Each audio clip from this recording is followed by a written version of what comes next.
तो सबसे पहले बात करेंगे, देखिए कुनित्रा तक आईडीएफ का कब्जा इस समय हो चुका है। यहां से केवल 20 किलोमीटर दूर है दमिश्क। दमिश्क सीरिया की राजधानी है। इसके पहले इजरायली लड़ाके जगह जगह पर अपनी पकड़ अब बता चुके हैं और यहां पर अपना पताका लहरा चुके हैं। ऐसे में गिलानी पूरी तरह से टेंशन में है, लेकिन गिलानी कई जगहों पर रोकना भी नहीं चाहते। लगातार देखिए, अमेरिका की बात करें, तुर्की की बात करें, इजराइल की बात करें, ये तीनों देश एक साथ इस समय कहर बरपा रहे हैं सीरिया पर। लेकिन इजरायली लड़ाके अब रुकना नहीं चाहते। यही नहीं, नेतन्याहू ने 2 महीने पहले ही इस बात की आशंका जाहिर कर दी थी कि हाँ, कैसे असद सरकार का सीरिया में पतन होने वाला है। ऐसे में इसको कनेक्ट किया जा रहा है आगे ईरान के मामले को लेकर भी। एक बड़ी खबर आपको बता दें, सीरिया के जंग के मैदान से एक बड़ी खबर, जहां पर कई इलाकों पर नेतन्याहू अपनी पकड़ बना रहे हैं, लेकिन अब मिडनाइट स्ट्राइक इस समय लगातार जारी है सीरिया के अंदर। सीरिया में मिडनाइट स्ट्राइक के बाद वहां पर खलबली जोरों पर है और जमीन पर लगातार छलनी करने के बाद देखिए सीरियाई मिलिट्री बेस आईडीएफ की स्ट्राइक यहां पर किस तरह से जारी है।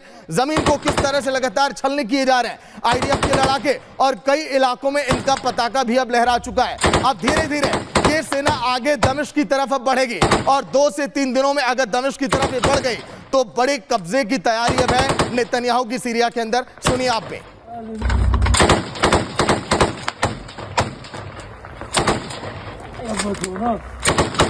तो मिडिल ईस्ट में जंग में आगे क्या होगा, क्योंकि यूरोप में भी देखिए लगातार जंग की आट अब तेज हो गई है। एक और बड़ी खबर आपको बता दें, वैज्ञानिक रिसर्च सेंटर पर भी हमला किया गया है। इजराइल वैज्ञानिक रिसर्च सेंटर पर हमला किया। दमिश्क के बारजेब पर आईडीएफ की बमबारी इस समय लगातार जारी है और आईडीएफ की बमबारी के बाद देखिए वैज्ञानिक रिसर्च सेंटर पर जब हमले हुए तो किस तरह से तबाही वहां पर मची और कई इलाके नेस्तनाबूद हो गए। जगह जगह पर जर्रे जर्रे पर इस समय तबाही के निशान आपको दिखाई देंगे और वैज्ञानिक रिसर्च सेंटर को उड़ाना मतलब कि अब बड़ी यहां पर अपनी उपलब्धि दर्ज कराना है ये इजराइल के लिए। वैज्ञानिक रिसर्च सेंटर जहां पर लगातार इस समय सीरिया के वैज्ञानिक यहां पर जमे हुए थे और बड़े परमाणु इस समय रिसर्च की तैयारी में भी थे।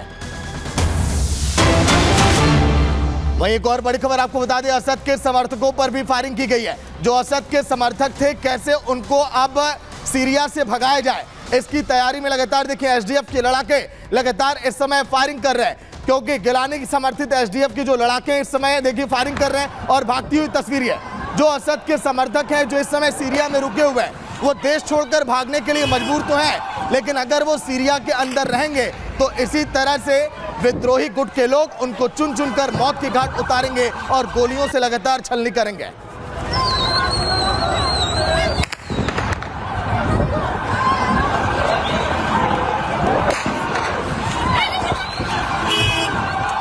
लेकिन अब इन देखिए गोलियों की आवाज के साथ लोगों की चीख पुकार भी आप सुन रहे इस समय सीरिया के अंदर।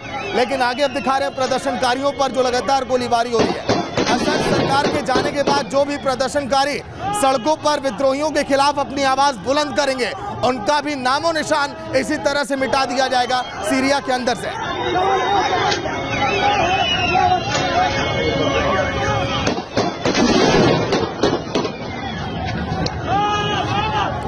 तो असद के समर्थकों का इसी तरह से नरसंहार होगा। रूस ने पनाह तो बेशक दी, लेकिन रूस नहीं चाहता कि उसकी सीरिया में पकड़ कमजोर पड़े, इसीलिए विद्रोही गुट के लड़ाकों से लगातार इस समय रूस संपर्क में है। लेकिन रक्का में देखिए प्रदर्शनकारियों पर कैसे गोलीबारी की जा रही है। यहां से भी प्रदर्शनकारी भाग खड़े हुए क्योंकि जान रहे हैं कि विद्रोही गुट के लड़ाके इस समय सीरिया में कदम दर कदम अपने पांव पसारने लगे हैं।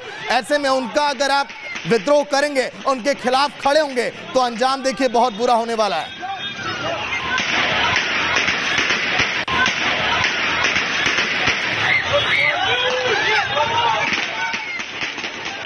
वहीं सीरिया से असद सरकार के देखिए खात्मे के बाद लगातार वहां की तस्वीरें बदल रही हैं। नई पुलिस ने वहां पर मोर्चा संभाल लिया है। चाहे वहां के दफ्तरों की बात करें, वहां के कार्यालयों की बात करें, हर जगह पर आपको नई पुलिस दिखाई देगी विद्रोही गुट के, जिन्होंने मोर्चा संभाल लिया है हर एक कोने कोने में। और विद्रोही गुट अब ये बता रहा है कि हमारी मौजूदगी हर इलाके में। देखिए ये नई पुलिस की तस्वीर जो सामने आई है, नई पुलिस ने मोर्चा संभाल लिया। सीरिया के हर एक कोने में इन्हीं का पहरा है, लेकिन इजराइल एक एक करके इनको भी खत्म करना चाहता है। अगर दफ्तरों पर नई पुलिस का पहरा है तो कैसे इनको खत्म करना है, इस तैयारी में भी इजराइल है। कई शहरों में देखिए सुरक्षा कर्मी तैनात तो हो गए, उनके लिए वर्दी भी आप देख रहे होंगे नई अलॉट हो गई है। सीरिया की हलचल से जुड़ी एक और बड़ी खबर आपको बताएं, युद्ध के मैदान में सीरिया से जुड़ी एक और बड़ी खबर, जहां पर असद के सुरक्षा सलाहकार सीरिया छोड़कर भाग गए।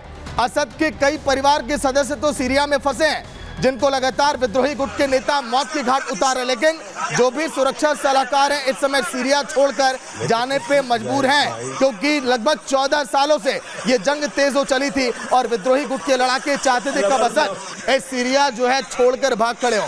ये तस्वीर आप देखिए, सीरिया छोड़कर जब असद के अधिकारी भागे तो फिर यहाँ पर वो उन्होंने कसम खाई कि अब लौट कर नहीं आएंगे। पिछले 54 सालों से इंतजार था रूस को भी इस लम्हे का, इजराइल को भी माफ करिएगा, और सीरिया छोड़कर जब असद के अधिकारी वहां से भागे उस दौरान की तस्वीरें कैमरे में कैद हो गई और ये दर्शा रही है कि असद के शासनकाल में इन लोगों ने क्या कहर बरपाया था वहां की आवाम पर।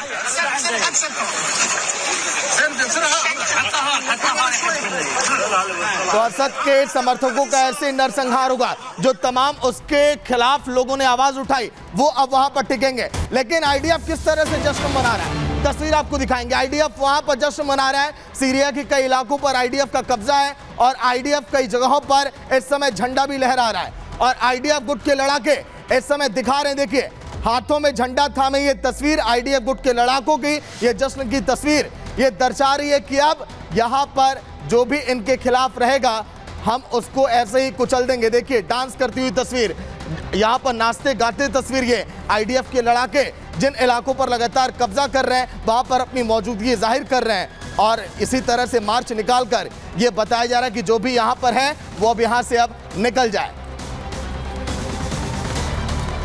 वहीं एक और बड़ी खबर आपको बता दें, रूस से जुड़ी आ रही है, जो सीरिया में लगातार इस समय अपने पांव तो पसारना चाहता है, लेकिन असद के जाने के बाद अब कहा जा रहा है कि दोस्ती अब बढ़ेगी, इसीलिए डिफेंस डील के करीब अब सीरिया पहुंच चुका है। रूस नहीं चाहता कि सीरिया से कहीं से भी हमारी जो दुश्मनी बढ़े।